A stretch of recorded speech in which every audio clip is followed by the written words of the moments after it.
Awesome. Well, thanks so much for taking a part in our Meet Me series. So I'm going to get started and ask you, what is your name and what is your connection to marketing education plus AI? Oh my goodness. Where do I begin? Okay, so I'll start with my name. I'm Sonia Carreno. I am the president of IAB Canada and have been on the job for almost 10 years now, nine for sure. And my connection with marketing, media, and AI and all that stuff began at a very young age. My dad got me into technology when I was just a kid, and I have been fascinated by it ever since the internet sort of became a thing. And I would say that recently, my joy and passion for the internet and digital in general has kind of been reignited, and it's just reminding me a lot of those early days of discovery. Yeah. Back when we were still, working off, DOS and 96 baud modems and stuff like that.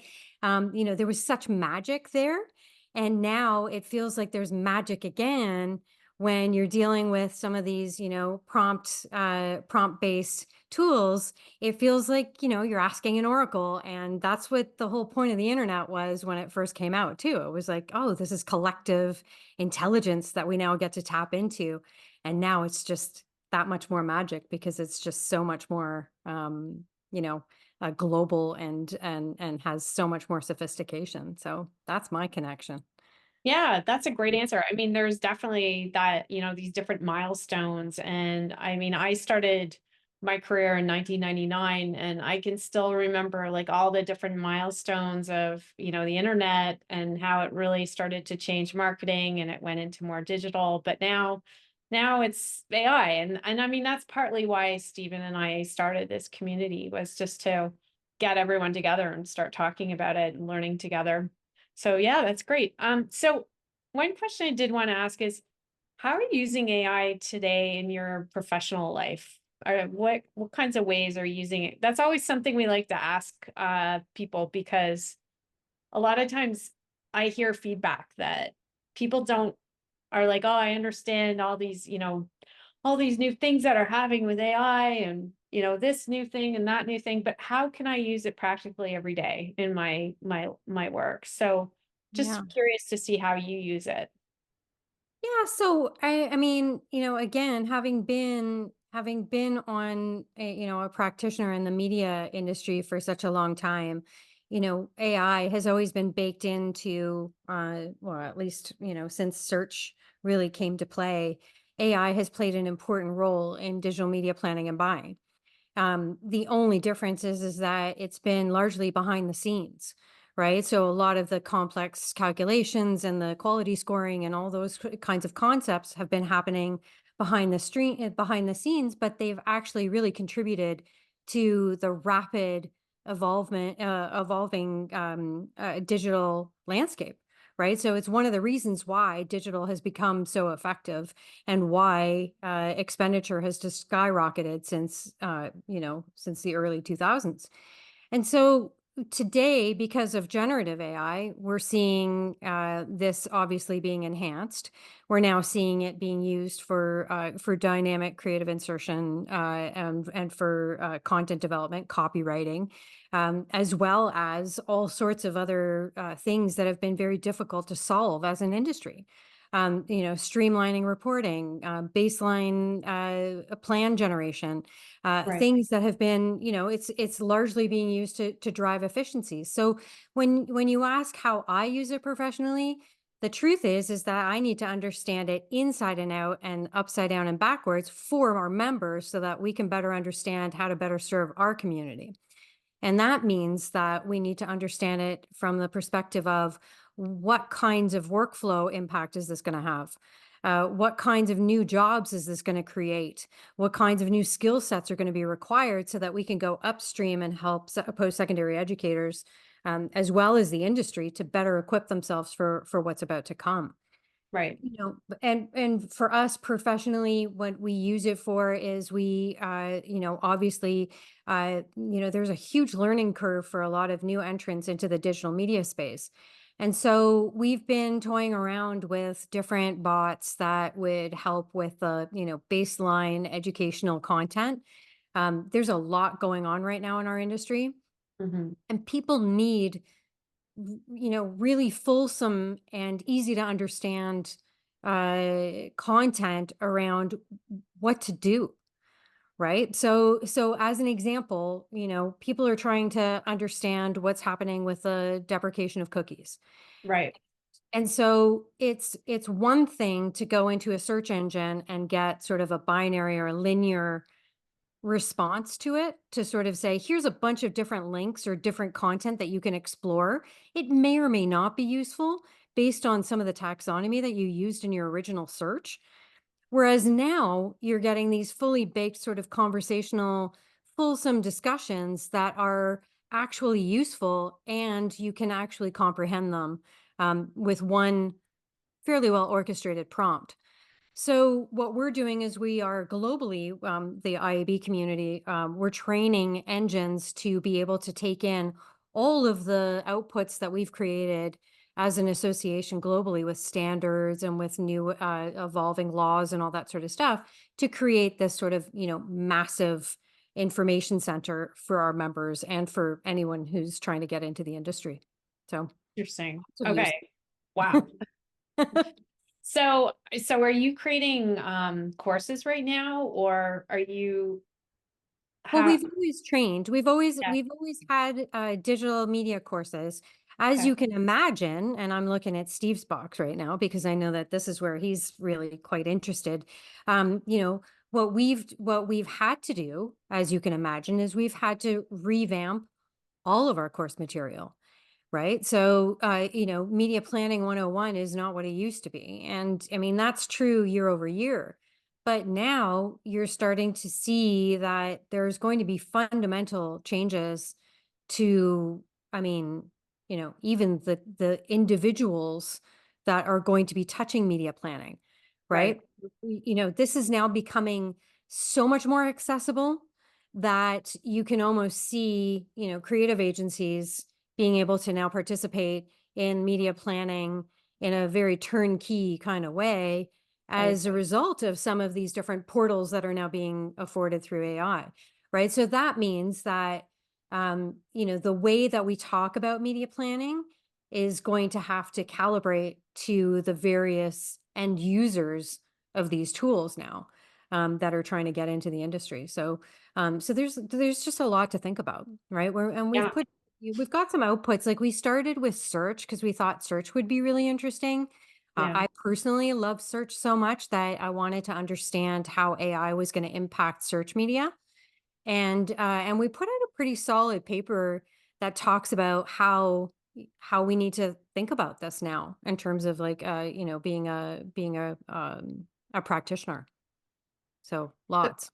Yeah, interesting. So it's going to be more accessible and easier to use Yeah. because AI is kind of taking a lot of the efficiency, Yeah.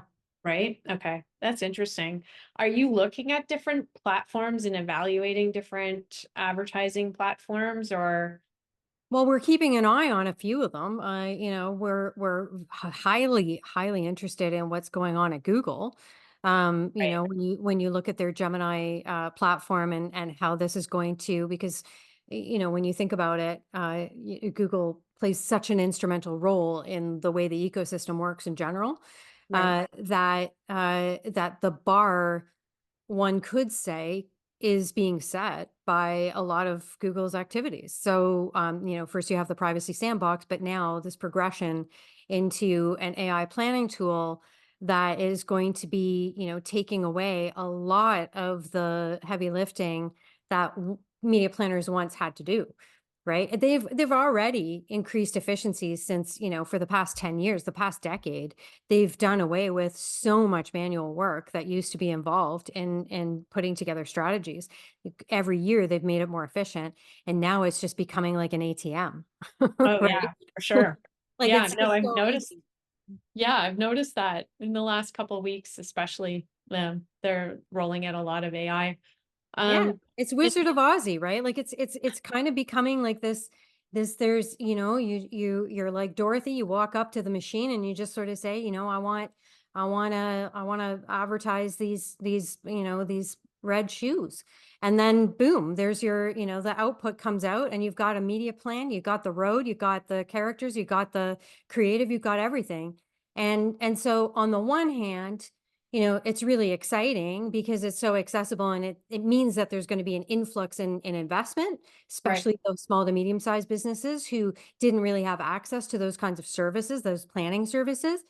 But my goodness, right? It's a lot. And the worry is that it's going to be, when everyone's super, what does that mean? Is it a race to the bottom in terms of, it's the amount of money that you spend? Or how do you stand out in a world where everybody has access to the same kind of intelligence, right? Yeah, exactly. That's a great question. I mean, also, are ads all going to start looking the same? I don't know, right? I mean, great for a challenger brand, Because right? I was just thinking, that if we just let AI do everything, where do we lose that? Do we lose that human touch, or is AI going to be able to emulate that human touch? And I mean, that's where I question things. And I Mm. mean, we're nowhere near that yet. Like I was sending Steven a funny joke about what was it at a volleyball game? Like there was a AI tool tracking the ball, but the referee had a bald head, and so AI thought his head was the ball. So I mean, things like that are happening. That's But pretty. you're right. Like things are happening very fast, and things are, every morning I wake up and something new is happening, or something new has rolled out. And Mm. I think it's really hard to keep up with, what's happening in the AI world and how it's affecting all of us. But yeah, I think you're doing the good work by sort of Well, I vetting mean, we've things. And seen this before though, right? Like, I mean, you've seen like, okay, so transport yourself back to the beginning, right? So back to around 2000 and think about the Lumascape and think about all the different publishers and all the different solutions that were taking up space on those charts and those yeah, diagrams, those infographics.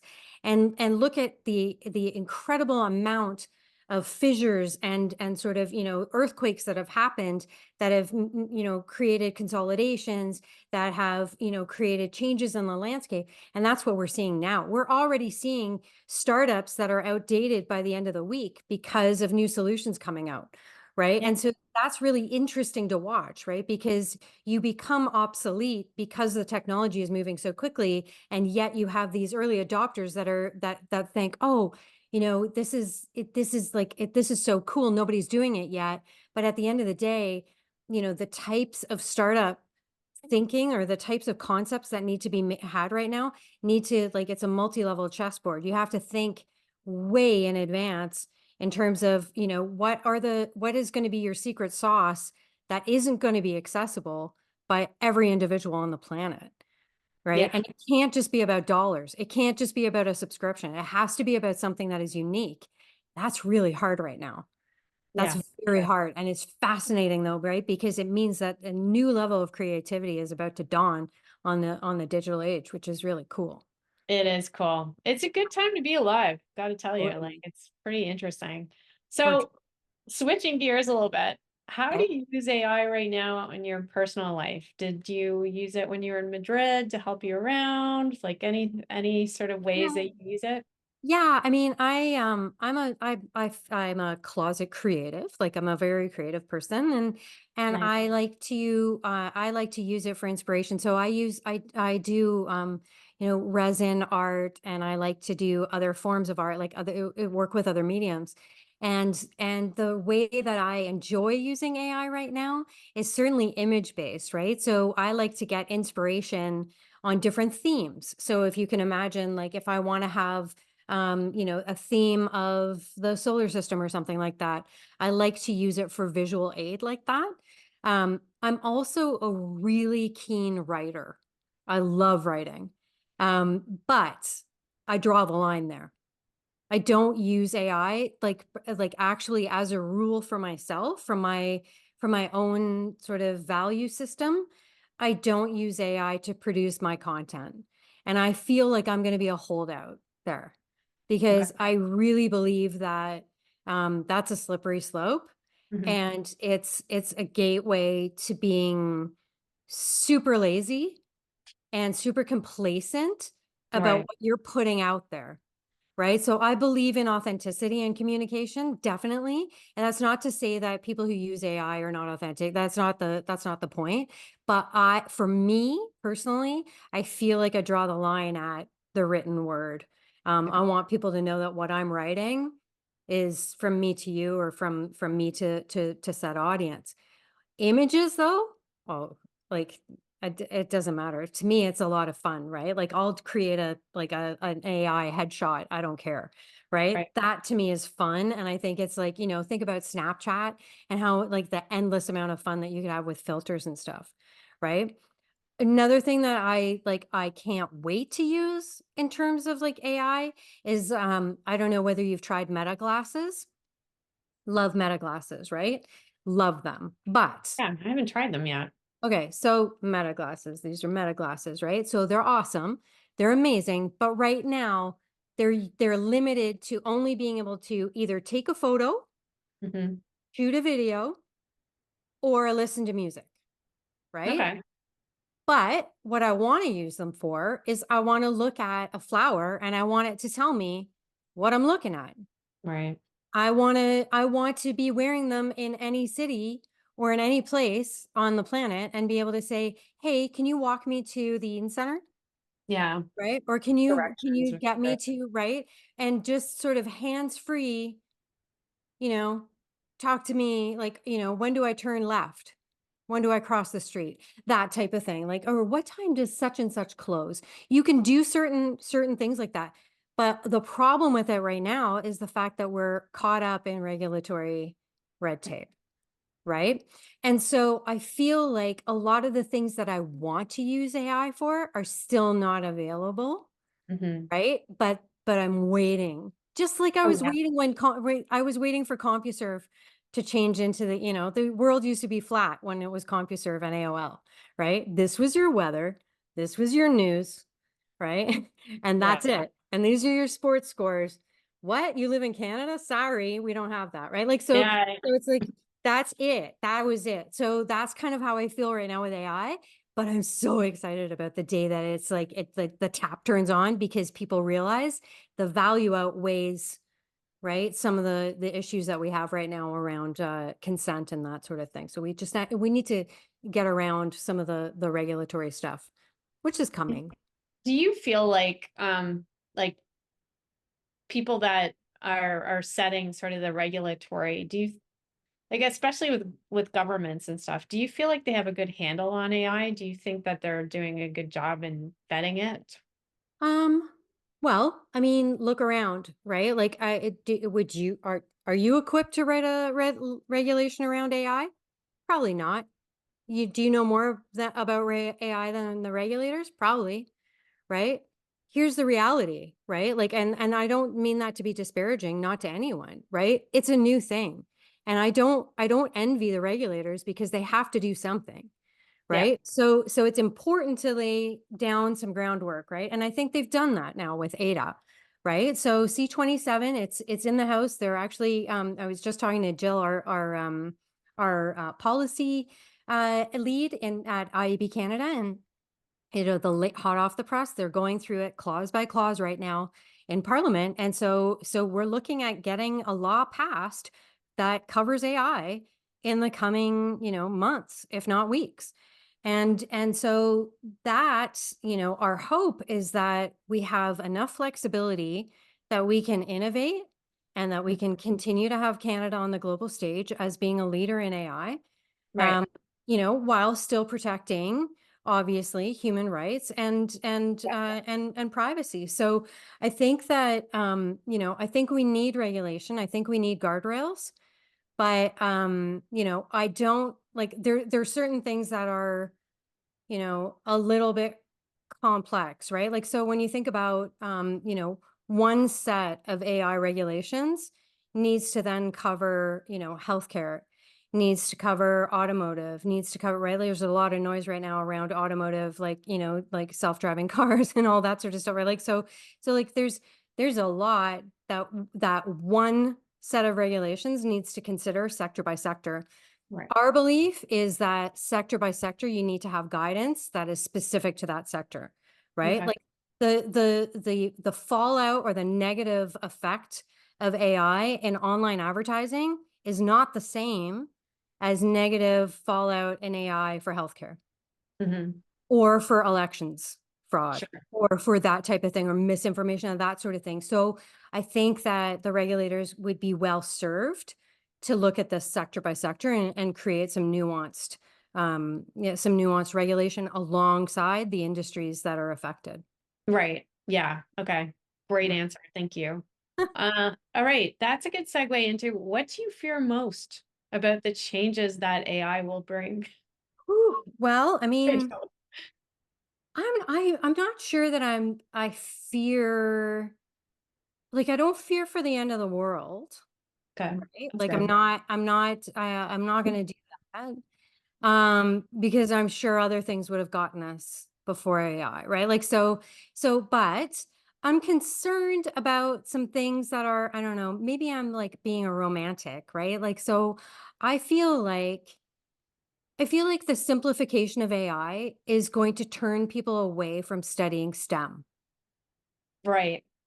I like, and I say that because it's kind of like, once you try a Mac, you don't go back, right? Like, because everything is underneath the clean, beautiful box, right? That is like well designed and all that sort of stuff. And I feel like that's going to happen with AI a little bit, where everything becomes just so, like, mm, simple. What you see is what you code type stuff, and everything is done through prompts. I feel like, the democratization of code is going to be similar to the democratization of journalism, right? Right. Like when blogs came out and everybody and their uncle was able to just write, about anything, get enough audience, and then become credible. Hmm. I feel like there's going to be an overwhelming amount of information. I think we're going to see the hierarchical loss of authenticity, right? Like, so there's going to be a little bit of a, we're going to be looking for pillars of trusted sources of content. Okay. Right. And that worries me a little bit because I'm not sure that the people that we trust today, or the organizations that we trust today to deliver on that kind of authoritative content, are moving fast enough to secure those guardrails. Yeah, for sure. Um, so we're missing an opportunity there. So I feel like that's a little bit concerning. But I'll like also the education. When it comes to workforce, I think that there's going to be a lot of opportunity. I've got a really neat chart that shows when programmatic took off in online advertising, how people were extremely concerned about their jobs. That was around 2004, between 2004, 2007.